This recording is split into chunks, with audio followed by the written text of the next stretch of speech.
Alors, l'essentiel sur l'islam est un ouvrage qui se veut synthétique et qui a pour ambition de présenter les grandes lignes de l'islam à travers ses sources, son histoire, à travers les figures emblématiques qui ont marqué cette histoire, et aussi de voir la place que tient l'islam aujourd'hui dans un contexte où les sociétés sont de plus en plus axées sur l'avoir. On est à l'ère des sociétés modernes.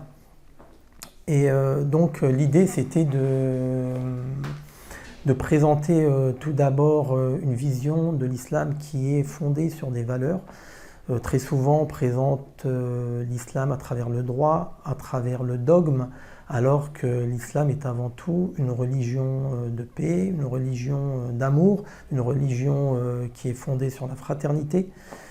Et on a malheureusement une perception, parfois développée par certains écrits ou par certains intellectuels, qui présentent l'islam comme une religion de la violence, une religion de la sévérité. Donc l'idée c'était un petit peu de rétablir une vérité qui est celle d'un islam fondé tout d'abord sur des valeurs fortes.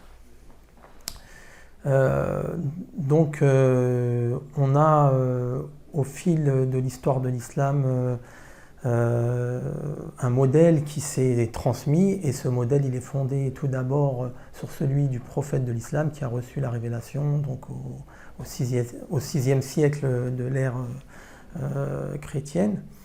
Donc ce modèle-là, c'est un modèle vivant qui est fondé, comme on l'a dit, sur des valeurs, mais aussi sur des interactions avec l'humain et avec toute la diversité qu'offre l'humanité.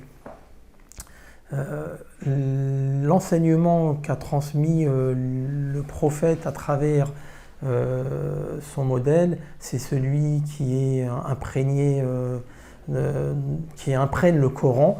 C'est un modèle qui est fondé sur la tolérance, qui est fondé sur la relation à Dieu.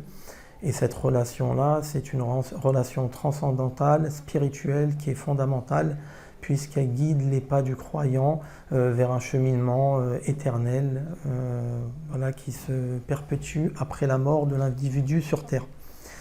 Donc on a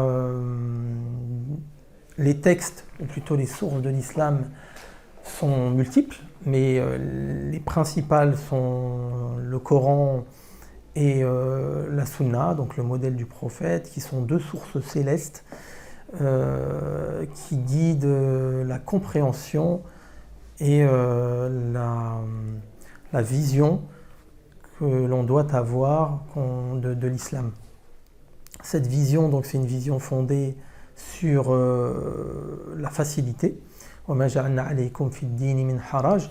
Donc l'islam est venu, certes, c'est un dogme. Il y a le dogme, la dimension de dogme, mais la dimension spirituelle est celle qui sous-tend l'ensemble de l'édifice. Je suis là sur terre pour adorer Dieu tout d'abord, pour être un modèle de droiture, un modèle d'honnêteté, de probité au service des autres. Et donc il y a cette notion de fiqh qui est essentielle, puisque souvent on la rattache à la science, au savoir, et c'est un fait, mais étymologiquement la notion de fiqh renferme l'idée de compréhension. Et cette compréhension est d'abord fondée sur la compréhension des textes. Et donc le Coran nous présente un islam qui est fondé sur le libre arbitre, aussi sur le respect de l'autre, le respect de sa liberté, et sur l'aisance, voilà, la notion d'aisance qui est essentielle, de facilité. L'islam n'est pas venu pour contraindre l'homme et le restreindre dans la dimension